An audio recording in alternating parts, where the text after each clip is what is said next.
하나님 말씀을 봉독해 올리겠습니다. 하나님 말씀은 시편 30편 1절로 12절인데 다 읽지 않고 1절과 2절, 5절, 11절을 읽겠습니다. 주님, 주께서 나를 건져주시고 내 원수가 나를 비웃지 못하게 해주셨으니 내가 주님을 우러러 찬양하렵니다. 나의 하나님, 내가 주님께 울부짖었더니 주께서 나를 고쳐주셨습니다. 5절입니다. 진노는 잠깐이요 은총은 영원하니 저녁에는 눈물을 흘려도 아침이면 기쁨이 넘친다. 11절입니다. 주께서는 내 슬픔의 노래를 기쁨의 춤으로 바꾸어 주셨습니다. 나에게서 슬픔의 상복을 벗기시고 기쁨의 나들이 옷을 갈아입히셨기에. 아멘. 해피니스 존스라고 하는 사람이 있었습니다. 이 사람은 어릴 때부터 피아노를 아주 잘 쳤고 음악에 대한 재능이 있어서 16살에 음악대학에 입학하게 되었습니다. 아주 유명한 피아니스트가 될 것을 꿈꾸면서 그런 노력하고 연습하고 또 최선을 다했습니다. 그러다가 그가 대학교 다닐 때 팔목을 다쳐서 더 이상 피아노를 칠 수 없게 되었습니다. 그는 너무나 절망했고 너무나 낙심해서 하나님, 내가 이 꿈을 가지고 달려왔는데 팔목이 다치게 하시니 어떡합니까? 이제 저는 무엇을 해야 됩니까? 라고 하나님께 기도하며 물었습니다. 근데 그의 마음속에 이런 생각이 확 들어왔습니다. 하나님이 주신 음성이죠. 너 팔목을 다쳤지만 발은 아직 온전하지 않느냐? 라고 하는 생각이었습니다. 그 순간 이 해피니스 존스라고 하는 사람이 하나님, 발로 어떡하란 말이에요? 나는 악기를 연주하는 사람인데 발로 어떡하란 말이에요? 그러다가 발을 사용하는 악기가 없을까? 이렇게 생각해 보니까 전자올겐이 바로 발을 사용하는 악기거든. 물론 전자올겐도 손을 사용하지만 피아노만큼 그 팔목에 힘이 들어가지 않는 악기가 전자올겐이라고 하는 사실을 발견하고 그는 힘쓰고 노력하고 기도하고 애쓰고 하면서 아주 유명한 오르가니스트가 되었다고 합니다. 후에 이 해피니스 존스라고 하는 사람은 이렇게 간증을 했습니다. 하나님은 내 팔목을 꺾으셔서 오르가니스트가 되게 하셨습니다. 하나님께서 내 팔목을 꺾으셔서 한쪽 문을 닫으셨을 때 저는 몹시 절망했지만 하나님은 다른 쪽 한쪽 문을 열어놓고 나를 기다리고 계셨습니다. 이렇게 고백을 했습니다. 요한계시록에 보면 빌라델비아 교회에 보내는 편지에 우리 하나님을 이렇게 표현하고 있습니다. 문을 열면 닫을 자가 없고 문을 닫으면 열 자가 없는 이가 가라사대, 이렇게 말했습니다. 하나님을 가리켜서 문을 열기도 하고 문을 닫기도 하시는 분이라고 설명하면서 하나님이 문을 열면 닫을 사람이 없고 하나님이 문을 닫으면 열 사람이 없다고 말씀하고 있습니다.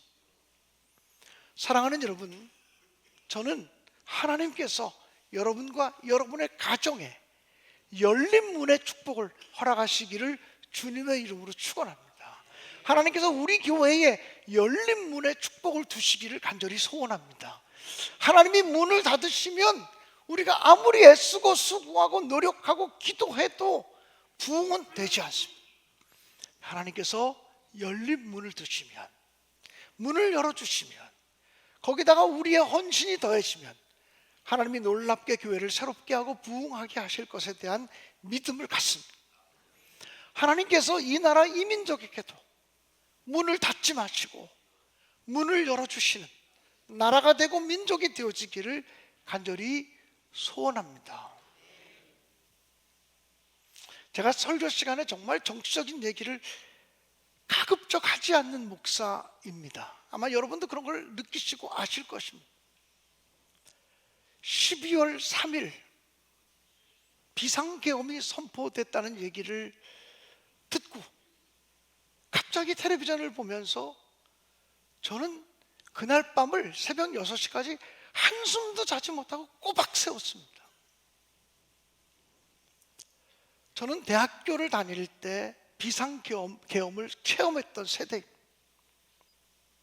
대학교를 다닐 때 광주 사태라 그러면 안 되죠. 광주 민주화 운동을 경험했던 세대입니다. 제가 대학교 다닐 때 서대문에 있는 감리교 신학대학을 다녔는데, 저는 감리교 신학대학에서 수업이 끝나면, 모든 강의가 끝나면 광화문에 있는 종교감리교회가 그 당시 제가 섬기고 봉사하는 교회였는데, 거의 하루도 빠지지 않고 서대문에서 광화문까지를 걸어갔습니다. 그리고는 종교감리교회에 들려서 30분이고 1시간이고 매일 기도하고, 그리고 버스를 타고 세종문화회관 앞에서 버스를 타고 창동에 있는 저희 집으로 돌아오곤 하였습니다. 제가 서대문에서부터 광화문까지 가는 길에 서 있는 탱크, 장갑차, 총을 들고 서 있는 군인들을 보면서 굉장히 위축되었던 시절이 있습니다. 서대문에서 광화문까지를 가려면 불심 검문을, 대학생처럼 보이는 사람들은 무조건 가방을 열어보라고 가방을 다 쏘더라. 그래서 적어도 2번, 3번, 어떤 때 4번, 5번 사복경찰들에게 붙잡혀서 가방을 쏟았던 그런 기억들이 있습니다.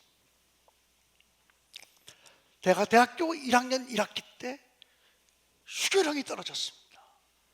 1학년 2학기 때 1학년 2학기 때도 휴교령이 떨어졌고, 2학년 1학기 때 휴교령 떨어졌고, 2학년 2학기 때도 휴교령이 떨어졌어요. 야, 공부를 할 수 없겠다. 차라리 군대나 가야 되겠다. 휴학기를 내고 군대를 갔는데 1사단 포병대대로 배치가 처음에 됐어요. 그 1사단 포병대대가 삼청교육대를 훈련시키는 부대였어요. 나이가 40쯤 돼 보이는 사람들을 21살, 22살, 23살 먹은 군인들이 사정없이 두드려 패는 모습들을 보면서 군대 생활을 했어. 세상이 이래도 되는가? 심지어는 그 삼청교육대 그 친구들이 저보다 나이 많으니까 그 어르신들이, 그분들이 막 이렇게 기합받고 그럴 때 저쪽에서 사병들이 거기다 대고 총을 쐈어요. 그 옆 몇 센치까지 접근해서 총을 쏠 수 있냐, 이런 놀이를 해곤 했어요. 그러다 죽으면 어떡하냐고. 죽어도 괜찮아. 저런 죄인들은 죽어도 괜찮아. 이런 소리를 들으면서 제가 그 부대에서 생활했어요. 제 친구 목사들 중에 5명이 교도소에 잡혀가서 서대문 형무소 생활했어요. 내 친구 5명이 잡혀간 것을 보면서 내가 그렇게 잡혀가지 못한 것이 오히려 죄스러워서, 나는 그렇게 과격한 친구가 아니었나 봐요. 그래서 그것이 죄스러워서 힘들고 어려웠던 체험들을 가지고 있어요. 끌려갔던 내 친구는 물고문 당하고 전기고문 당하고 그랬던 경험들을 이야기하면서 갑자기 12월 3일 비상계엄이 선포될 때, 아무리 그래도 역사가 45년 전으로 50년 전으로 후퇴할 수는 없지. 어떻게 세워진 나라인데 어떻게 여기까지 왔는데 나라가 후퇴할 수는 없지 않아? 이런 생각이 들었어요. 우리나라의 위상이 얼마나 높아졌는데, 이제는 선진국 문턱에 진입했다 그러는데, K-팝, K-푸드, K-컬처, K-문화, 이렇게 하나님이 이 나라의 위상을 높여주었는데 다시 가라앉을 수는 없지. 이런 생각이 들었어요. 비상계엄만은 아니다. 그리고 제일 먼저 걱정된 것이 우리 교회 박홍근 권사님이셨어요. 박홍근 권사님 어떻게 될까? 이 생각이 너무 간절해서 기도 많이 했어요. 박홍 원사님이 6일 동안 단식하시고 단식 끝내고 오늘은 지쳐서 교회 못 오실까 그런데 교회 나와서 앉아 계셔서 너무 감사해요. 이건 여야의 문제도 아니고 이것은 촛불 부대냐 태극기 부대냐의 문제가 아니라고 생각을 했어요. 이렇게 답답한 마음을 가지고 설교를 준비할 수가 없는 거예요. 하나님 이 나라를 어떻게 하시렵니까? 이 민족을 어떻게 하시렵니까? 라는 걱정 때문에 설교 준비가 안 되는, 이 성경을 여기도 뒤져보고 저기도 들춰보고 하다가 시편 30편의 말씀을 만나게 됐어요. 이 시편 30편은 다윗 왕의 신앙 고백이에요. 다윗 왕이 만났던 그 하나님, 우리도 다시 만나고 싶다. 다윗 왕이 만났던 그 하나님, 우리 가정이 다시 만났으면 좋겠다. 다윗 왕이 만났던 그 하나님, 우리 교회가 다시 만났으면 좋겠다. 다윗 왕이 만났던 그 하나님을 이 나라와 이 민족이 다시 만나고 경험했으면 좋겠다는 생각을 가지고 이 말씀을 여러분과 나누고 싶었어요. 사실은 시편 30편 1절부터 12절까지를 다 읽고 싶었지만 설교 시간이 조금 제한될 것 같아서 4절만 상징적으로 읽었어요. 다윗 왕은 자기가 만난 하나님을 이렇게 고백합니다. 30편 1절에 보면 이렇게 기록하고 있습니다. 다윗은 하나님은 나를 끌어올려 주시는 분이라고, 나를 끌어올려 주시는 분이라고, 끌어내시는 분이라고. 시편 40편 2절에 보면 다윗의 신앙 고백이 이렇게 표현되어지고 있어요. 한번 같이 읽어볼까요? 시작.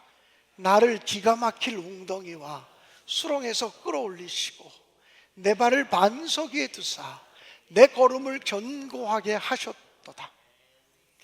다윗은 정말 하나님이 사랑하는 사람이었어요. 다윗은 정말 하나님이 지켜주시는 사람이셨어요.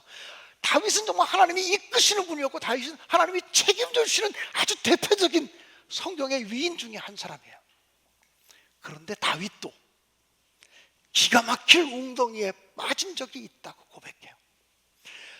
나를 기가 막힌 웅덩이와, 어떻게 설명할 수 없는 기가 막힌 웅덩이에 빠졌다고 다윗이 고백해요. 그리고 깊은 수렁에 빠졌다고 고백해요.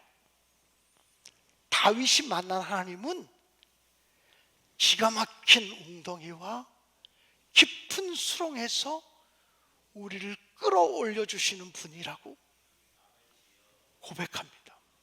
여러분, 이것은 다윗만의 고백이 아니에요. 우리들도 인생을 살다 보면 기가 막힌 웅덩이에 빠지는 적이 있어요. 어떻게 하다가 내가 이런 웅덩이에 빠졌지? 그리고 깊은 수렁에 빠진 것 같은 경험을 할 때가 있어요. 개인도 그렇고 가정도 그렇고 교회도 그럴 수 있어요. 또 나라와 민족도 생각지도 않았던 기가 막힌 웅덩이와 기가 막힌 수렁에 빠지는 적이 있어요. 그 깊은 수렁에 빠지면 발을 한 걸음 빼서 나오려고 하면 더 깊게 들어가고, 또 한 걸음을 디디려고 하면 더 깊게 수렁에 빠지는 것을 경험하게 돼요.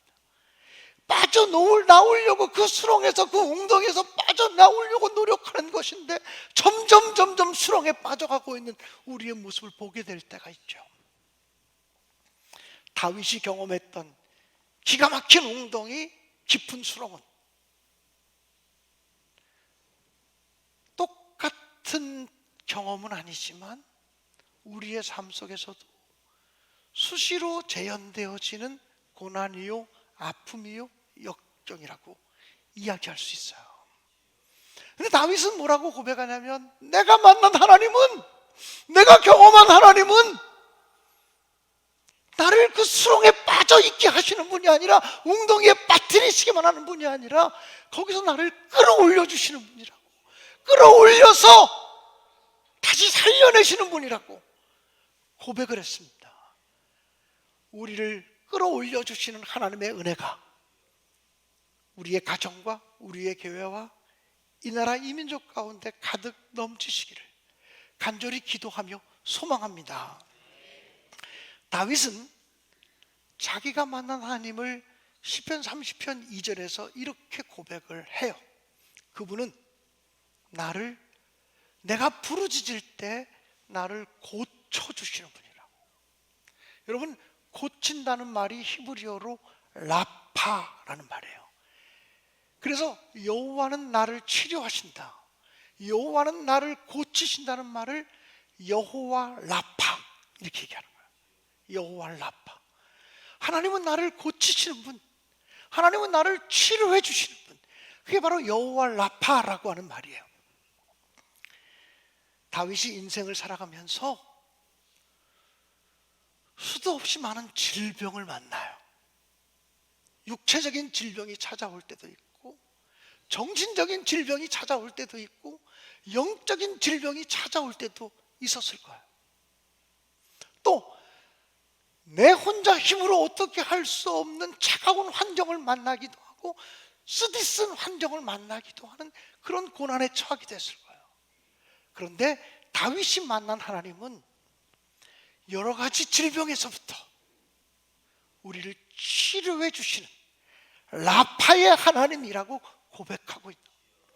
원하기는 우리 신내계 모든 성도들과 가정, 우리 신내계와 이 나라 이 민족이 고치시는, 그래서 원상으로 회복시키시는, 우리를 살려주시는 여호와 라파의 은혜를 경험하게 되기를 소원하며 축원합니다.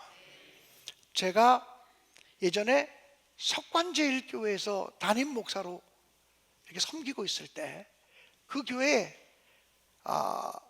박영자 권사님이라고 하는 분이 계셨고, 그분의 딸 중에 작은 딸이 경민이라고 하는, 김경민이라고 하는 딸이 있었어요. 근데 그 권사님은요, 어떤 분이셨냐면 자기 아이들이 감기라도 걸리고 뭐 손가락이라도 베이고 뭐라도 다치면 병원으로 데려가기 전에 무조건 목사님에게 와서 먼저 기도받고 병원에 가시는 분이에요. 나중에는요, 그 아이가 6살, 5살, 6살, 7살쯤 됐을 때는요, 아침 7시 밖에 안 됐는데 목사관을 막 두드려요. 아니, 아침 7시에 갑자기 목사관을 두드리는 사람이 누구야? 저도 그냥 가벼운 옷차림을 하고 그러다가 들어가서 막 갑자기 교인이 왔을까 막 옷을 갈아입고 막 나가서 보면 7살짜리 경은이가 와서 서 있어요. 아니, 경은아, 지금 웬일이냐? 목사님, 제가 콧물이 흘러요, 기도해 주세요. 목사님, 제가 머리에 열이 나요, 기도해 주세요 라고 와요. 그래서 내가 누구랑 왔어? 엄마랑 왔어? 아빠랑 왔어? 아니에요, 엄마가 기도받고 와서 학교 가라 그래서 왔어요.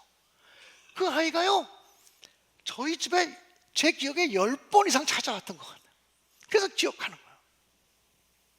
지난 주간인가 지지난 주간에 우리 교인 중에 한 어린아이가 아파가지고 열이 나서 견딜 수 없다고, 그래서 목사님 기도해 주세요. 그래서 그 유모차에 앉혀놓고 기도를 했어요. 그런데 기도 끝나고 밥을 먹고 났는데 그 아이가 우리 로비층 플레이그라운드에서 열심히 놀고 있더라고요. 수요 전도대 때 일이었던 것 같아요. 바로 지난주에는 우리 집사님, 신천 집사님 가정의 아이가 몇 개월 동안 기침이 멈추지 않고 있다고. 그래서 한번 기도합시다. 그래서 밥을 먹으러 갔다가 기도합시다 고 기도했는데 바로 그 다음 날부터 3개월 동안 약을 먹어도 해결되지 않는 그 기침이 멈췄다 그래요. 이거는 목사의 능력이 아니에요. 이걸 목사의 능력으로 알면 큰일 나요. 이게 하나님의 은혜예요. 사모하는 자들에게 주시는 하나님의 은혜라는, 그 어린 아이들이 목사님이 기도하시면 나을 거라고 하는 믿음이 생겼기 때문에 주신 은혜지, 이건 절대로 목사의 능력이 아닌 거예요. 무슨 목사가 병 고치는 능력이 있습니까? 그러나 저는 늘 어린아이들을 위해서, 병든 아이들을 위해서 기도할 때마다 이렇게 기도해요. 하나님, 이 아이가 어릴 때부터 하나님께 기도하면 하나님이 내 병을 고치셨다고 하는 체험을 하게 해주세요. 어릴 때부터 아프고 힘들면 하나님께 기도하면 하나님 나를 치료하셨다, 이 고백을 체험할 수 있게 해주세요. 그래서 하나님이 이 아이를 만져주세요, 그런 고백을 할 수 있도록 하나님이 이 아이를 치료해 주세요 라고 제가 기도하거든요. 사랑하는 여러분, 제 삶을 봐도 하나님은 치료하시는 분이에요. 육신의 질병도 치료하시고 마음의 상처와 아픔들도 치료해 주시는 분임을 분명히 믿습니다. 하나님께서 우리의 병든 몸을 다 치료하시고 상한 마음을 치료하셔서 여호와 라파의 하나님, 내가 만난 하나님은 고치시는 하나님이라고 다윗이 고백했던 것처럼 하나님이 이 나라와 이 민족을 고쳐주시기를 주님의 이름으로 축복합니다. 다윗이 만난 하나님은요, 평생의 은총을 내려주시는 분이라는 거예요. 오늘 읽었던 성경 본문 5절에 보면 노여움은 잠깐이요, 은총은 평생이로다 라고 말해요. 하나님은 사랑하는 자를 징계하시고 채찍질하신다고 히브리서 12장은 분명히 말씀해요. 징계와 채찍이 없으면 사생자요 버림받은 자라고 말해요. 오히려 하나님은 사랑하는 자를 징계하고 채찍질하시는 분이라고 말해요. 그러나 설사 내가 실수하고 내가 연약해졌고 내가 죄를 지었고 그래서 하나님의 징계를 받았을지라도 징계는 잠깐이다라고 말해요. 여러분, 다윗 왕도 그렇게 하나님 앞에서 온전한 왕이었지만 연약해질 때가 있었고 실수할 때가 있었고 죄를 지을 때가 있었어요. 하나님께 묻지 않고 행함으로 하나님의 진노를 받을 때가 있었습니다. 근데 다윗이 평생을 살면서 자기의 지나온 삶을 반추하며 고백할 때는 내가 만난 하나님, 내가 믿는 하나님은 진노는 잠깐이고, 그 잠깐이라고 하는 단어가 히브리어로 키에가라고 하는 단어인데, 이 키에가라고 하는 단어는 눈 깜빡할 정도로라는 단어. 하나님의 진노가 임하는 시간은 눈 깜빡할 정도로 짧은 시간이고, 그 나머지 시간은 하나님의 은총으로 채워지는 시간이라고 고백을 해요. 사랑하는 여러분, 하나님의 진노는 잠깐이고 하나님의 은혜가 영원하다는 믿음을 가지고 살아가시기를 주님의 이름으로 간절히 축원합니다. 그런 은혜가 우리에게도, 우리 가정에게도, 우리 교회에게도 임하기 원하고, 또 이 나라 이 민족에게도 임해서 하나님이 다시 은총을 베푸시고 이 민족을 높여주시고 이 나라를 높여주시는 그런 놀라운 역사가 임하게 하시기를 주님의 이름으로 간절히 축복합니다. 여러분, 이 세상에서 가장 강하고 질긴 줄이 뭘까요? 고래 힘줄일까요? 나이롱줄일까요? 우리 교회 정용권 권사님이 공학 박사이고 경제학 박사이신데, 두 가지 박사학위를 가지고 계신데, 우리 정용권 권사님께서 평생 동안 하신 일이 뭐냐면 가장 얇은 철심, 그래서 우리 몸에 들어가는 그 스텐트를 개발하신, 그런 스텐트를 개발하기 그분의 공학적인 연구에서부터 시작됐어요.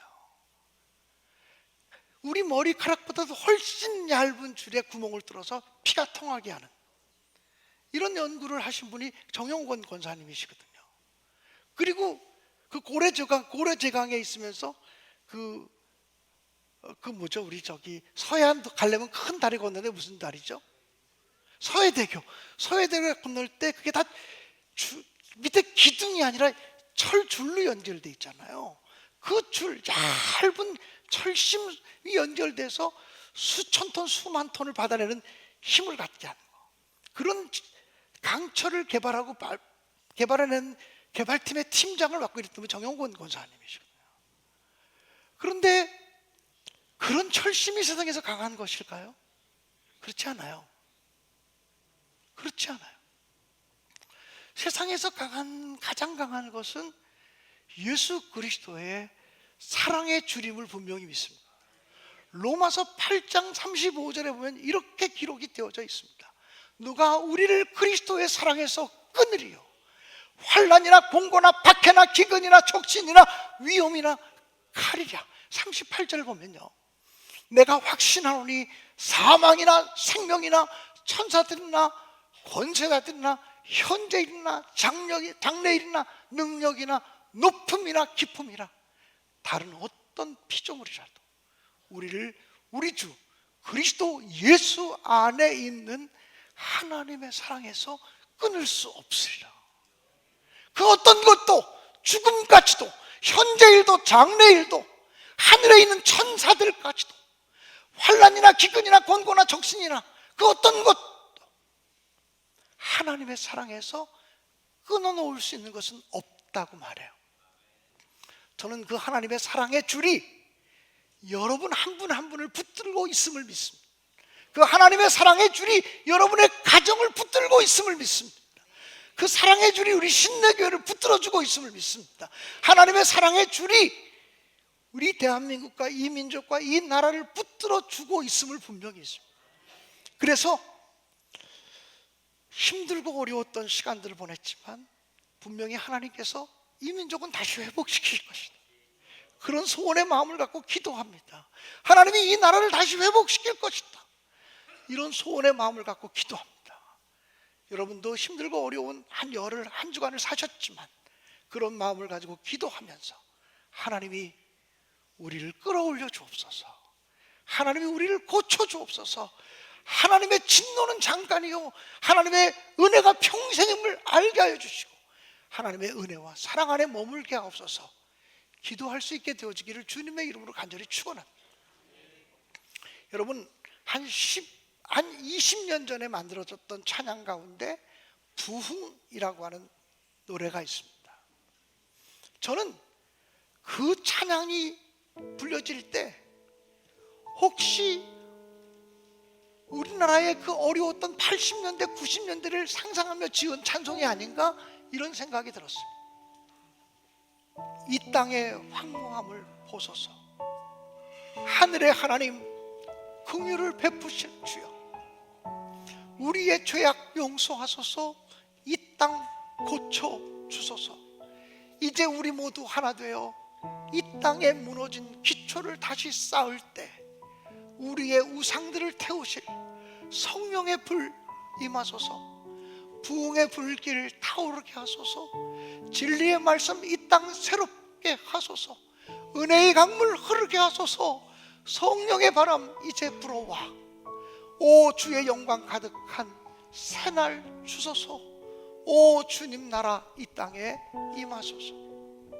우리 개인의 부흥이나 우리 가정의 부흥이나 우리 교회의 부흥이 아니라 하나님 이 나라 이 민족의 부흥을 허락하옵소서, 이 나라 이 민족의 부흥을 허락하옵소서라고 하는 마음을 가지고 이 나라의 새 시대를 새 날을 허락해달라고 하는 그런 마음을 가지고 이 찬송을 결단하며 부를 수 있게 되기를 간절히 바랍니다.